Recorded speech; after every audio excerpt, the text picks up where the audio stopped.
Cette semaine, j'ai été fatigué, j'ai eu froid, j'ai eu du mal à dormir. Qu'est-ce qui s'est passé? Réponse tout de suite dans l'épisode 4.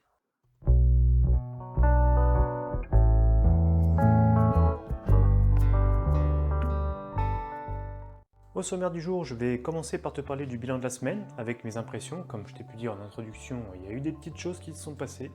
Je vais ensuite te parler de mes différents entraînements. On analysera ça ensuite avec les différentes courbes d'évolution de la progression. Et pour finir, je vais te parler de mes objectifs pour la semaine prochaine.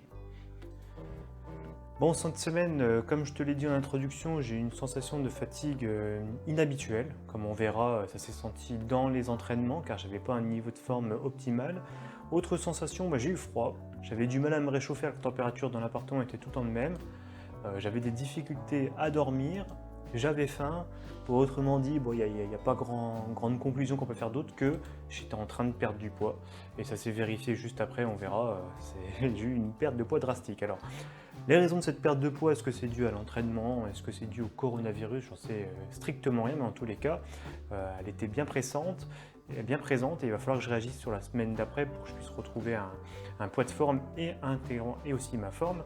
Car l'un des problèmes avec la perte de poids, c'est que ça fragilise le système immunitaire, ça baisse le niveau d'énergie et c'est difficile de progresser dans ces conditions. Surtout que là, je suis très loin d'être en surcharge pondérale, il va falloir que je redresse ça. Malgré tout, je trouve que j'ai fait des bons entraînements, malgré la fatigue.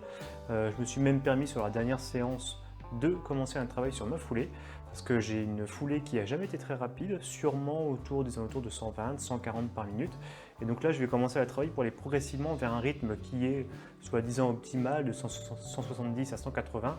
Enfin bref, on reparlera des intérêts de travailler son rythme de foulée dans un prochain épisode. Pour les entraînements, donc contrat rempli, je suis bien allé courir 3 fois 1 heure. Donc on voit que j'ai plutôt eu un bon rythme cette semaine, surtout le dernier entraînement où j'ai eu une bonne vitesse lorsque j'ai travaillé à un rythme de 180 foulées par minute. Par contre, ma fréquence cardiaque, elle reste malgré tout trop haute sur toute la semaine. C'était prévu que je fasse un petit peu plus bas, mais bon, je pense que c'était surtout dû à la baisse de forme qui s'est manifestée dès le lundi.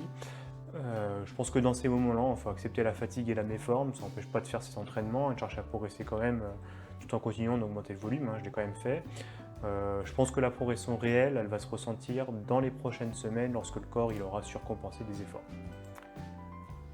Au niveau des chiffres, donc, tout a plutôt bien progressé. Comme on peut le voir, j'ai pas mal marché en plus de l'augmentation du volume kilométrique. Ma baisse de forme s'est manifestée sur une vitesse moyenne légèrement supérieure à la semaine passée. Pourtant avec une fréquence cardiaque plus haute, mais bon, rien de bien méchant pour l'instant, mais bon, il faut que je surveille ça, quoi. Au niveau de la courbe, ça fait que ça diminue très légèrement, malgré la hausse. On voit que je ne suis pas redescendu non plus au niveau des 75% de ma fréquence cardiaque maximale moyenne, comme ce qui était prévu. Donc l'objectif pour la semaine prochaine sera d'abaisser vraiment cette fréquence cardiaque pour que le corps puisse se rétablir, même si ça va faire chuter ma vitesse moyenne. Au niveau de l'indice de progression, donc on peut voir que l'indice remonte très légèrement. On peut voir qu'en fait j'étais déjà sur une pente descendante sur la semaine d'avant avec un pic de régression en début de semaine, le lundi. Par contre, vu comment ma séance était intense sur celle de dimanche que j'ai faite, la toute dernière, quand j'ai travaillé ma foulée, je m'attends à regresser à nouveau la semaine prochaine.